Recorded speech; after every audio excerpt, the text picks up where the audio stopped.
차라리 내 심장을 꺼내가라. 왜 하필 내 자식이냐고. 한때는 집안의 권위와 체면을 목숨보다 소중히 여겼던 박진석 회장과 가난 속에서도 자식 하나만을 바라보며 버텨온 이상철. 이 두 아버지는 지금 각기 다른 지옥의 한복판에 서 있습니다. 박 회장은 26년을 믿어온 아내 고성희가 자신을 속이고 의부사들을 위해 친딸의 간을 떼어냈다는 추악한 진실 앞에 피눈물을 쏟고 있습니다. 반면 상철은 장남 지역이 심장기형으로 시한부 판정을 받았다는 청천벽력 같은 소식에 무너져 내렸습니다. 평생을 일만 하며 가족을 위해 헌신했다고 자부했던 상철에게 지역은 자신의 자랑이자 희망이었습니다. 하지만 아비보다 먼저 갈 아들의 운명 앞에서 그가 할 수 있는 것은 술병을 붙잡고 통곡하는 것뿐입니다. 지역아, 미안하다. 이 못난 애비를 용서하지 마라. 돈을 위해 천륜을 저버린 고성희의 광기와 자식을 살리기 위해 자신의 심장마저 내어줄 준비를 하는 두 아버지의 절규. 평범했던 한 가정을 덮친 잔인한 폭풍은 이제 누구도 예상치 못한 심장 이식이라는 기적적이고도 비극적인 선택지를 향해 달려가기 시작합니다. 상처받은 이들의 눈물과 분노가 얽히며 우리 삶에서 진짜 소중한 것이 무엇인지 묻는 화려한 날들. 그 먹먹한 이야기의 막이 지금 오릅니다. 상철의 세상은 그날 이후로 완전히 멈춰버렸습니다. 지역의 담당 의사로부터 전해들은 심장 이식 외엔 방법이 없다는 그 한마디는 상철의 고막을 뚫고 들어와 영혼을 갈기갈기 찢어놓았습니다. 그 길로 상철은 어렵게 잡았던 정기기능직 자리도 곧장 포기해버렸습니다. 남들은 그 나이에 그만한 일자리 구하기가 하늘의 별 따기라며 부러워했지만 아들이 죽어가는 판국에 돈을 벌고 사회생활을 한다는 게 상철에게는 아무런 의미가 없었습니다. 내 자식의 심장이 멈춰가고 있는데 어디 가서 누굴 관리하고 무슨 미래를 논하겠습니까? 상철은 그때부터 매일 밤 인사불성이 되어 집으로 돌아왔습니다. 평소 술을 즐기지도 않았고 가장으로서 늘 단정한 모습을 유지하려 애쓰던 사람이 흙먼지 묻은 옷차림 그대로 거실바닥에 쓰러지기 일쑤였습니다. 아내 다정이 그런 남편을 보며 가슴이 내려앉아 어깨를 흔들고 울먹이며 사정을 물었지만 상철은 초점 없는 눈으로 허공만 응시할 뿐이었습니다. 입 밖으로 튀어나오려는 고통스러운 진실을 막기 위해 상철은 자신의 입술을 피가 나도록 깨물며 침묵을 선택했습니다. 지역이 신신당부하지 않았습니까? 엄마한테는 절대 말하지 말아달라고. 그 여린 사람이 감당할 수 있는 무게가 아니라고 말입니다. 상철은 아내의 손을 뿌리치고 방으로 들어가 문을 걸어 잠갔습니다. 그리고는 어두운 방 안에서 홀로 가슴을 쥐어뜯으며 오열했습니다. 지역이 그때는 멀쩡해 보였는데 지금 와서 생각하니 내가 너무 아무렇지 않게 넘겨버린 건 아니었나. 자책이 밀려왔습니다. 돈 핑계로, 먹고 살기 바쁘다는 핑계로 혹시 보였던 신호 하나를 내가 외면한 건 아닐까 하고요. 아니, 지역이 유학을 가고 싶다고 했을 때 그때 어떻게든 보내줬더라면, 그곳에서 더 좋은 환경에서 공부하고 기회를 얻었다면 지금보다는 맘 편히 이러한 병도 없었을 텐데 하는 뒤늦은 후회가 상철을 지옥으로 몰아넣었습니다. 도저히 혼자서는 이 무게를 견딜 수 없었던 상철은 결국 성재를 불렀습니다. 상철에게 성재는 지역의 절친한 친구이자 이 비극적인 상황을 유일하게 털어놓을 수 있는 소통구였습니다. 두 사람은 동네 귀퉁이 낡은 포장마차에서 마주 앉았습니다. 상철은 떨리는 손으로 연거푸 소주잔을 비워냈습니다. 평생 자식들에게 짐이 되지 않으려 노력했던 상철이었지만 이제는 무너져가는 가슴을 주체할 길이 없었습니다. 상철은 성재의 손을 붙잡고 꺽꺽거리며 울음을 터뜨렸습니다. 우리 지역이가 어떤 놈인데 제 엄마 고생한다고 아파도 소리 한 번 안 지르던 놈이 왜 하필 심장이 굳어서 죽어야 하느냐며 하늘을 원망했습니다. 의사가 이식 말곤 답이 없다고 했다는데 그 이식이라는 게 결국 누군가의 불행을 기다려야 하는 일 아니냐며 자식 살리자고 남 죽기를 바라는 건 애비가 할 짓이 못 된다고 통곡했습니다. 차라리 내 심장을 꺼내가라고. 내 심장은 아직 이렇게 펄펄 뛰는데 왜 내 걸 줄 수 없느냐며 가슴을 쳐댔습니다. 그러면서도 상철은 성재에게 간곡히 부탁했습니다. 지역이 엄마와 수빈이한테는 절대 말하지 말아달라고 말입니다. 특히 지역이 엄마는 아들 잘 되는 것만 보고 사는 사람인데 이 소식을 들으면 그 자리에서 무너질 것이 분명했기 때문입니다. 그런데 상철의 이런 절규 섞인 당부는 생각지도 못한 방향에서 꼬이기 시작했습니다. 마침 그 근처를 지나던 수빈이 이 광경을 목격한 것입니다. 수빈은 최근 들어 아버지가 직장도 그만두고 성재와 몰래 만나는 일이 잦아지자 의구심을 품고 있었습니다. 혹시 성재 오빠가 아버지를 통해 자신과의 관계를 다시 이어보려는 건가 싶어 귀를 기울였는데 포장마차 밖으로 새어나온 건 처절한 곡소리뿐이었습니다. 수빈은 안쪽에서 들려오는 심장, 이식, 죽는다는 단어들을 파편처럼 들었지만 아버지가 지역을 대신해 울고 있다는 사실까지는 미처 짐작하지 못했습니다. 수빈의 눈에 비친 아버지는 죽음을 앞둔 사람처럼 수척해져 있었고 성재에게 무언가를 간곡히 부탁하며 울고 있었으니 오해할 수밖에 없었습니다. 결국 수빈은 아버지가 암이나 심장병 같은 몹쓸 병에 걸려 시한부 판정을 받았다고 확신하고 말았습니다. 집으로 돌아온 수빈은 거실에서 지역의 겉옷을 챙기던 엄마 다정을 붙잡고 통곡하기 시작했습니다. 우리 아빠 어떡하느냐고. 아빠가 성재 오빠 만나서 심장 이식해야 한다고 울면서 빌고 있었다며 아빠가 너무 아파서 직장도 그만둔 거였다고 소리쳤습니다. 다정은 손에 들고 있던 옷가지들을 바닥에 떨어뜨리며 넋이 나갔습니다. 멀쩡하던 남편이 왜 갑자기 심장 이식을 해야 하느냐며 되물었지만 수빈은 자기가 똑똑히 들었다며 아빠가 엄마 알면 쓰러진다고 성재 오빠한테 비밀로 해달라며 울었다고 못을 박았습니다. 두 여자의 곡소리가 집안을 가득 채웠습니다. 다정은 당장이라도 상철에게 달려가 따지고 싶었지만 남몰래 고통을 삼키는 남편의 절박한 심정을 떠올리며 가슴을 쳤습니다. 얼마나 아프면 나한테까지 짐 지우기 싫어서 혼자 죽을 준비를 하는 걸까 싶어 다정은 남편이 가련해서 견딜 수가 없었습니다. 이렇게 다정과 수빈의 오해는 상철의 비극을 엉뚱한 방향으로 증폭시켰습니다. 그날 이후 가족들은 상철을 시한부 환자로 대하며 지극정성으로 보살피기 시작했습니다. 다정은 매일같이 보양식을 준비하며 남몰래 눈물을 훔쳤고 수빈은 아버지의 퇴근길을 기다리며 아빠의 손을 꼭 잡고 놓지 않았습니다. 상철은 가족들의 이런 갑작스러운 친절과 눈물이 그저 지역이 아픈 것을 가족들도 어렴풋이 눈치채고 자신을 위로하는 것이라 생각했습니다. 지역의 병을 알고 다 같이 슬퍼해주는 것이라 여긴 것이죠. 상철은 가족들에게 고맙다고 말하며 우리 지역이만 괜찮으면 자기는 더 바랄 게 없다고 의주렸습니다. 하지만 이 말은 다정과 수빈에게 나는 죽어도 좋으니 아들 지역이만은 잘 살게 해달라는 아버지의 애처로운 유언처럼 들렸습니다. 서로 다른 대상을 향한 슬픔과 오해가 한 공간에서 엇갈리며 가족의 비극은 점점 더 깊은 소용돌이 속으로 빠져들었습니다. 지역의 병을 숨기려던 상철의 처절한 노력은 아이러니하게도 온 가족이 죽음의 공포와 마주하게 만드는 도화선이 되었고 이 엇갈린 진실은 이제 조만간 마주하게 될 진짜 비극 앞에서 더 큰 상처로 남게 될 준비를 하고 있었습니다. 지역은 이제 은호를 자신의 인생에서 완전히 도려내기로 마음먹었습니다. 자신이 짊어진 죽음이라는 무게를 은호의 가냘픈 어깨에 나누어지게 할 수는 없었기 때문입니다. 회사에서도 지역은 은호의 눈길조차 피하며 서늘한 벽을 세웠습니다. 은호가 정성껏 준비한 기획안을 보지도 않고 책상 위에 던져버리거나 평소라면 다정하게 건넸을 격려 대신 디자인 팀장이 공과 사도 구분 못합니까? 이런 식이면 같이 일하기 곤란합니다라며 모진 말을 내뱉었습니다. 은호는 갑자기 변해버린 지역의 태도에 가슴이 찢어지는 것 같았습니다. 혹시 자신이 너무 성급하게 다가갔던 건 아닌지 아니면 자신이 모르는 지역에 깊은 고뇌가 있는 것인지 밤잠을 설쳐가며 고민하고 또 고민했습니다. 하지만 은호를 밀어낸 뒤 지역이 마주하는 현실은 더욱 처참했습니다. 차가운 사무실 의자에 기대어 멈춰가는 심장의 통증을 견딜 때마다 지역은 책상 서랍 속에 깊숙이 넣어둔 은호의 사진을 꺼내보며 피눈물을 삼켰습니다. 미안해 은호야. 나 같은 놈 사랑하지 마. 그냥 나를 나쁜 놈이라고 생각하고 잊어버려. 지역은 혼자 남겨질 은호가 겪을 슬픔이 두려워 스스로 악역을 자처했지만 그럴수록 은호를 향한 그리움은 걷잡을 수 없이 커져만 갔습니다. 그러던 중 은호는 지역의 집 근처에서 술에 취해 비틀거리는 상철과 마주치게 됩니다. 지역의 병세를 알게 된 후 삶의 의지를 잃어버린 상철은 은호를 보자마자 그만 참았던 눈물을 터뜨리고 말았습니다. 상철은 은호의 손을 붙잡고 차마 아들이 하지 못한 잔인한 진실을 털어놓았습니다. 은호야. 우리 지역이가 우리 불쌍한 지역이가 심장이 굳어서 죽어간단다. 그놈이 너 아파할까봐 너 힘들게 할까봐 혼자 죽을 준비를 하고 있어. 상철의 고백은 은호의 머리 위로 쏟아지는 날카로운 벼락과도 같았습니다. 지역이 왜 그렇게 자신을 차갑게 밀어냈는지 왜 그토록 슬픈 눈으로 자신을 바라봤는지 그제야 모든 조각이 맞춰졌습니다. 진실을 알게 된 은호는 주저앉아 울지 않았습니다. 오히려 눈물을 닦아내며 전보다 더 단단해진 눈빛으로 지역을 찾아갔습니다. 이제 밀어낸다고 밀려날 은호가 아니었습니다. 은호는 지역의 집 문을 열고 들어가 아픔을 참고 혼자 누워있던 지역을 강하게 끌어안았습니다. 지역이 당황하며 여기 어떻게 왔어? 당장 나가!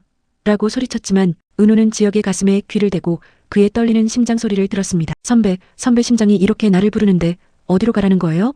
죽든 살든 내 옆에서 해요. 선배 혼자 가게 절대 안 둬요. 은호의 단호한 선언에 지역은 결국 참아왔던 오열을 터뜨리며 은호의 품에 얼굴을 묻었습니다. 그날 이후 은호는 지역의 공식적인 보호자를 자처하며 폭풍 같은 행보를 시작했습니다. 지역이 도망칠 틈을 주지 않기 위해 은호는 가장 먼저 회사 동료들 앞에서 선포했습니다. 이 지역 대표님과 저 정식으로 사귑니다. 대표님 건강이 안 좋으시니 당분간 모든 일정은 제가 관리하겠습니다. 지역은 당황하며 은호를 말리려 했지만 은호는 눈 하나 깜짝하지 않고 지역을 대신해 업무를 처리하고 식단을 챙겼습니다. 심지어 지역의 엄마 다정과 자신의 가족들에게도 지역을 당당히 소개하며 이 사랑이 일시적인 감정이 아님을 분명히 했습니다. 은호의 이런 직진형 사랑은 지역의 얼어붙은 마음을 녹이기 시작했습니다. 지역은 처음엔 은호에게 짐이 되는 것 같아 괴로워했지만 매일 아침 자신을 위해 도시락을 싸들고 오고 밤늦도록 자신의 침대 곁을 지키며 손을 잡아주는 은호를 보며 생전 처음 느껴보는 평온함을 맛보았습니다. 은호는 지역에게 슬퍼할 틈을 주지 않았습니다. 선배, 우리 오늘부터 1일이에요. 남들 하는 거 다 해봐야죠. 은호는 지역을 데리고 평소 가고 싶어 했던 공원을 산책하고 작은 영화관을 빌려 단둘이 영화를 보며 평범한 연인들처럼 웃고 떠들었습니다. 지역은 은호의 밝은 미소 뒤에 숨겨진 떨림을 잘 알고 있었습니다. 밤마다 몰래 화장실에서 입을 틀어막고 울음을 참는 은호의 기척을 느낄 때마다 지역의 가슴은 미어터질 것 같았습니다. 하지만 지역은 이제 그 슬픔마저도 사랑의 일부로 받아들이기로 했습니다. 죽음이 코앞에 다가와 있다는 사실보다 지금 내 곁에서 환하게 웃어주는 은호라는 존재가 더 크게 다가왔기 때문입니다. 지역은 은호의 손을 깍지 껴잡으며 마음속으로 다짐했습니다. 그래, 은호니가 준 이 시간 단 1분 1초도 헛되이 보내지 않을게요. 내 심장이 마지막으로 뛰는 순간까지 너를 사랑할게. 은호의 헌신적인 간호와 사랑은 지역에게 기적같은 활력을 불어넣었습니다. 의료진조차 환자의 의지가 강해져서인지 수치가 조금씩 안정되고 있다며 놀라워할 정도였습니다. 하지만 지역과 은호는 알고 있었습니다. 이것이 완치가 아닌 폭풍 전에 짧은 평화라는 것을요. 그럼에도 불구하고 두 사람은 서로의 눈을 맞추며 내일의 계획을 세웠습니다. 은호는 지역의 회사 디자인 팀장으로서 그리고 지역의 연인으로서 지역이 다른 잡념에 빠지지 않도록 쉼없이 사랑을 고백했습니다. 지역이 쓰러지기 전 마지막으로 허락된 이 찬란한 행복은 시청자들의 가슴을 더욱 먹먹하게 만들 준비를 하고 있었습니다. 은호가 지역을 위해 차린 따뜻한 밥상, 지역이 은호의 어깨에 기대어 잠든 오후의 햇살, 이 평화로운 풍경 뒤에는 고성이라는 거대한 비극의 그림자가 서서히 다가오고 있었습니다. 자신의 딸과 딸이 사랑하는 사람을 위해 누군가는 목숨을 내놓아야만 하는 잔인한 운명의 시간이 시시각각 다가오고 있었고, 은호와 지역은 그 폭풍의 눈 속에서 오직 서로만을 의지하며 가장 아름다운 마지막 사랑을 꽃피우고 있었습니다. 박진석 회장의 복수는 칼날보다 날카롭고 얼음보다 차가웠습니다. 그는 고성이라는 여자가 가진 탐욕의 크기를 누구보다 잘 알고 있었기에 그녀가 가장 고통스러워할 방법이 무엇인지 정확히 꿰뚫고 있었습니다. 박 회장의 지시로 고성이의 모든 계좌는 동결되었고 그녀가 품고 있던 비자금 통장들조차 한순간에 휴지 조각이 되어버렸습니다. 화려한 가온재단 이사장의 위세는 온데간데였고 이제 그녀에게 남은 것은 당장 오늘 밤 머물 곳조차 마땅치 않은 비참한 현실뿐이었습니다. 박 회장이 남겨준 체크카드로 며칠을 버티던 고성이는 결국 마지막 자존심을 꺾고 딸 영나를 찾아갔습니다. 영나의 작업실 문을 부서질 듯 두드리며 들이닥친 고성이의 모습은 처참했습니다. 헝클어진 머리카락과 초점 없는 눈동자에는 오직 돈에 대한 갈망과 도끼만이 가득했습니다. 엄마 죽는 꼴을 보고 싶으냐며 당장 2억을 내놓으라고 딸의 어깨를 거칠게 흔드는 고성이의 손길은 이미 모성이 아닌 짐승의 악다구니에 가까웠습니다. 하지만 이 상황조차 박 회장이 미리 설계해둔 덫이었습니다. 영나는 이미 아버지로부터 고성이가 찾아올 것이니 돈을 준비해두라는 연락을 받은 상태였습니다. 영나야, 이건 내 엄마에 대한 내 마지막 예의다. 내가 보내준 돈을 내가 마련한 것처럼 해서 줘라. 박 회장은 26년의 세월을 거짓으로 살아온 아내에게 마지막으로 인간답게 살 수 있는 기회이자 최후의 판결을 내린 것이었습니다. 영나는 떨리는 손으로 아버지가 건네준 돈 봉투를 고성이에게 내밀었습니다. 고성이는 그 돈이 누구의 주머니에서 나온 것인지도 모른 채 봉투를 낚아채듯 빼앗으며 기괴한 미소를 지었습니다. 딸의 꿈이나 생계 따위는 안중에도 없었습니다. 오직 이 돈을 미천 삼아 다시 박진석의 재산 절반을 빼앗고 화려하게 복귀하겠다는 망상에 사로잡혀 있었습니다. 고성이는 개선장군처럼 당당하게 영나의 작업실을 나섰지만 그녀의 뒤를 쫓는 것은 박 회장이 고용한 사람들의 감시와 서서히 조여오는 파멸의 그림자였습니다. 고성이는 그 돈으로 다시 변호사를 선임하고 박 회장에게 이혼 소송을 걸 준비를 하며 여기저기 큰 소리를 치고 다녔습니다. 하지만 이미 업계에 고성이의 실체가 퍼질 대로 퍼진 상황에서 그녀의 편을 들어주는 사람은 아무도 없었습니다. 성재와 영나를 번갈아 찾아가며 내가 너희를 어떻게 키웠는데 이럴 수 있느냐고 악을 써보았지만 자식들의 눈빛은 차갑게 식어 있었습니다. 도망칠 곳도 기댈 곳도 없는 밑바닥. 그때 그녀 앞에 나타난 것은 병원에서 탈출한 후 행방이 묘연했던 아들 우진이었습니다. 우진은 예전에 철없던 도련님이 아니었습니다. 간 이식 수술 이후 건강을 회복하면서 그는 자신이 누렸던 모든 화려함이 누군가의 희생 위에 세워진 모래성임을 뼈저리게 깨달았습니다. 우진은 변두리에 낡고 좁은 자취방으로 엄마 고성이를 데려갔습니다. 화려한 펜트하우스만 고집하던 고성이에게 곰팡내 나는 지하방은 견디기 힘든 고문이었지만 당장 갈 곳 없는 처지에 아들의 손을 잡을 수밖에 없었습니다. 우진은 그곳에서 엄마에게 평생 처음으로 진심 어린 충고를 건넸습니다. 엄마, 이제 그만해요. 이 돈들 다 엄마 돈 아니잖아요. 박 회장님이 엄마 불쌍해서 영나 누나 통해서 준 거 그거 모르겠어요? 고성이는 우진의 말에 발작하듯 화를 냈습니다. 내가 뭘 안다고 그래. 다 그 영감탱이가 나를 조롱하려고 꾸민 짓이야. 하지만 우진은 흔들리지 않았습니다. 오히려 엄마의 손을 꼭 잡으며 눈물로 호소했습니다. 엄마가 은호한테 무슨 짓을 했는지 지역 형님이 지금 심장이 굳어서 죽어간다는 거 알고 있느냐고 물었습니다. 고성이는 처음엔 그게 나랑 무슨 상관이냐며 고개를 돌렸지만 우진의 이어지는 말에 얼어붙고 말았습니다. 그 형님이 죽으면 은호 인생도 끝나요. 엄마가 버린 딸, 그 불쌍한 은호를 2번 죽일 셈이에요? 제발 이제라도 사과하세요. 그래야 엄마도 사람으로 살 수 있어요.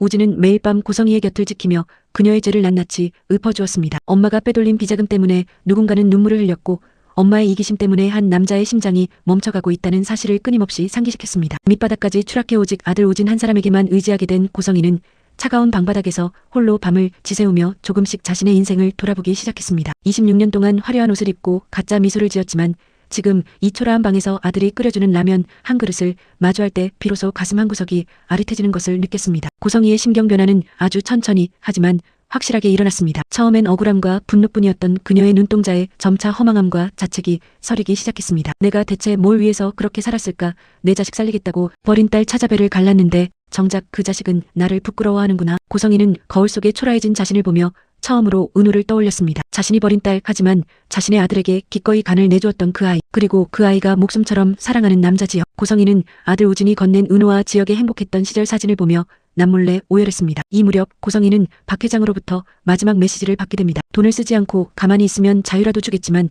탐욕을 부리는 순간 끝장이라는 경고였습니다. 하지만 고성이는 이제 그 돈을 자신의 복수가 아닌 다른 곳에 쓸 생각을 품기 시작했습니다. 아니, 돈으로는 갚을 수 없는 거대한 부채를 갚아야 한다는 사실을 깨닫게 된 것이죠. 고성이의 몰락은 단순한 파멸이 아닌 비극적인 숭고함으로 향하는 첫걸음이었습니다. 그녀는 이제 결심한 듯 아들 우진에게 말했습니다. 우진아, 나 은호 좀 만나게 해줘. 그 아이한테 내가 줄 수 있는 마지막 선물을 주고 싶어. 고성이의 이 결연한 눈빛은 곧 다가올 45회의 엔딩과 지역을 살릴 기적의 복선이 되어 차갑게 빛나고 있었습니다. 지역과 은호의 짧았던 평화는 잔인하게 깨지고 말았습니다. 노을이 지는 공원을 산책하던 중 지역은 은호의 어깨에 기댄 채 가느다란 숨을 몰아쉬며 결국 쓰러졌습니다. 병원으로 이송되는 구급차 안에서 은호는 지역의 차가운 손을 잡고 절규합니다. 선배, 제발 눈 좀 떠봐요. 아직 우리 못한 게 너무 많단 말이야.